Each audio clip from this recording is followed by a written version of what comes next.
My only advice to teachers this back to school season is to not take an unmarked brown book from a third grader because you might just end up unalived. Hi, I'm Ashley, your spooky ghoul friend, and I am back with another little book review, or not book review, story review in Splatter Chatter, the Anthology volume number 1. And the story that we are talking about today is Bad Book Boogie by Timothy King. So this story starts out with a young boy named Darren who is in the back of his mother's minivan, and she's saying, hey, make sure you take this book with you, don't forget it.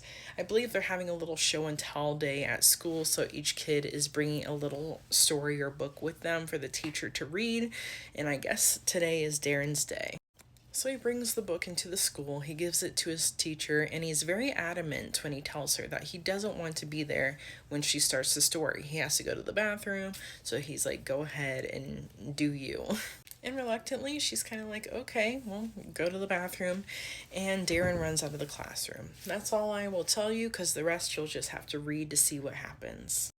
I thought the story was a great cool down after reading Fecal Pleasure, and I really love the setup of the stories or the chapters here in the book, because I felt like even with Twisted Justice, the matinee was like a nice little cool down after that story. So whoever put the chapters together did a really great job. Something else that I love about this story and just the setup of the stories here in this book is that tinnitus, I think that's how you say it. I always want to say tinnitus, but tinnitus is mentioned in the story multiple times just because it's part of it.